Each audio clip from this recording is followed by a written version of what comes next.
Hi guys, this is Hannah and Daniel from the Sagger Historical Channel.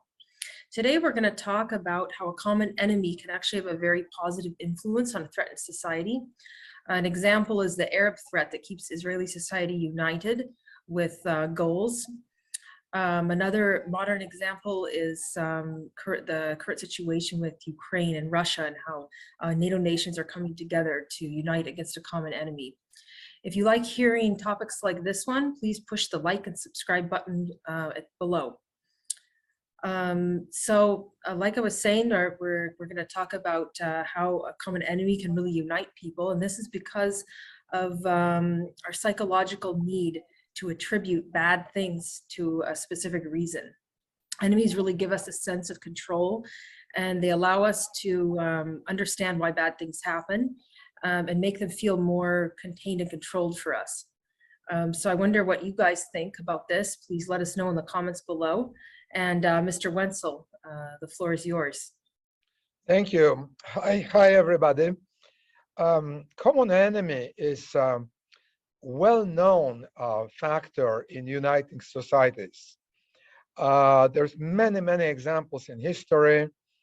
One of examples would be in World War I. Before World War I started, the Tsar of Russia was not very popular in Russia, but then the war started. The Germans started fighting the Russians, and in the first few months of the war in 1914, there was a great enthusiasm.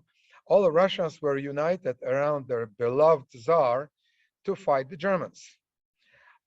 So people who normally would not support Tsar were enthusiastic about the Tsar. Israel is a very good example. You have a society that is being threatened by a way bigger enemy, which is the Arab world surrounding Israel. And Jews generally, we have many opinions, and we are very opinionated. There's lots of division lines in the Israeli society, Jewish society. There is the religious, there is the ones from Jews from Europe called Ashkenazim. There is Jews from Middle East, Mizrahim. There is differences in educational level, in background, and so on. Yet all Jews are not really fighting much among ourselves, but are all united against the common cause, defending a country because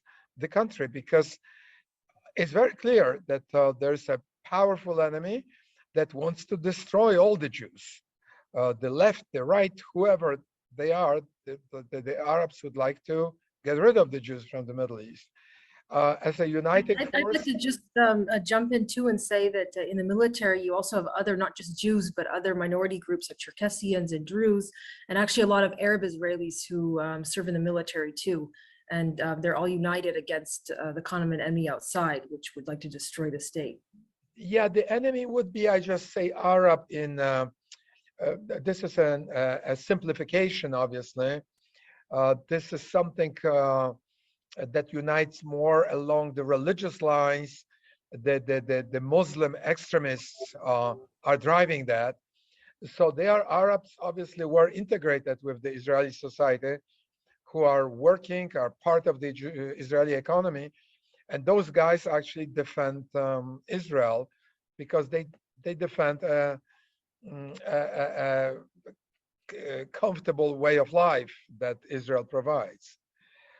Right now, we have similar situation that happened in terms of Ukrainian war.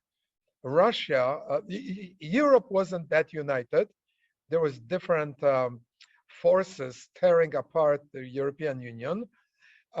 There was Britain that just left the Union recently.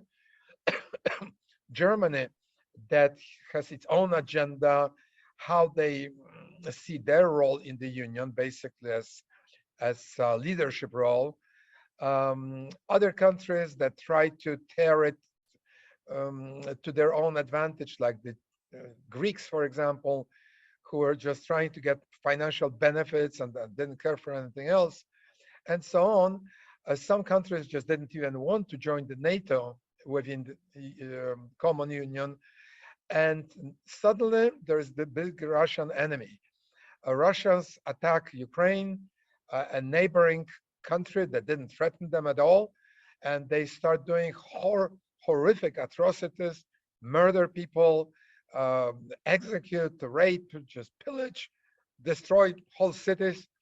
And Europe suddenly was facing a real powerful and evil enemy. And in face of this, Europe united relatively fast. England started to lead the charge against the Russian to help the Ukrainians. But even countries like Sweden and Norway, Sweden and Finland, that were trying to stay out of European family and not to join NATO common defense, they decided to shed neutrality and join the united front against Russia. And the whole of Europe, even the Germans, who have been doing very good business with the Russians and the French, they had a change of heart in face of this horrific big enemy, and they started declaring that they will be helping Ukraine, and they even do something. I'm not sure how much. They definitely did declare more than they actually do. But countries like Poland, the Baltic countries, Slovakia, Czech Republic, countries directly threatened by Russia, are like doing their utmost to help Ukraine defend itself. So unifying the unifying force of fear against common enemy is something that drives nations, drives societies, a very powerful force. Yeah, definitely. And often it even unites societies that aren't necessarily natural allies. Like I was thinking about how actually there was times in history where Arabs and Jews united to face a common enemy, like the Assyrians, who were grabbing territory all over Mesopotamia. King Ahab, when he united with other Arab tribes and the Hittites, other tribes of the Levant to face the Assyrians. And another example now is Israel, the Abraham Accords, Israel normalizing relations with Dubai, with United Arab Emirates, with its neighbors, sort of as an axis against the shared enemy, Iran. I think that if today an out of space UFO were to land on Earth with Klingons or some other enemy, and those out of space creatures would like to enslave or kill human race, there will be no more enemies in Russia, Middle East. Arabs would all unite to fight that a common enemy. So this is just a matter of a bigger enemy. If you have a bigger enemy, then all the enmities of the past are being set aside, and people unite against the common enemy. I agree. Given what I was saying at the beginning about this, the psychological side of it, that having enemies really gives us a sense of control and allows us to attribute bad things to a clear cause. What do you think about periods of time where there's no common enemy? How does it affect society? Very negatively. When we don't have common enemy, or also if we lack common goals, and on top of that, if we are rich and comfortable, the climate or the elements are not the enemy. There is no tornado that just wiped us out, and we all are united in an attempt to rebuild the society. If you live comfortable, we as a society tend to become complacent, combative toward each other, and we look for imaginary enemies. So we are in search of enemies. And I hate to say that, but the Western society in the last few years, or dozen of years, have been on the lookout for the enemies. We are a little bit like Jack Kerouac, a rebel without a cause. We are looking for some causes. So in America, I can see that everybody is searching for enemy and some new ideas, some gender excesses. I can see excessive attacks on the family. It can be Christianity. It can be global warming, which is, we tend to exaggerate those dangers just because we need an enemy. So since we don't have one, then we exaggerate something like global warming, or we have the white supremacists. Some people see white supremacists as an overwhelming danger, although this is just total on the margins of the society, small groups of some crazy people. As all that started to tear apart the Western society, we started turning against each other, against the family, and now we have suddenly this real enemy.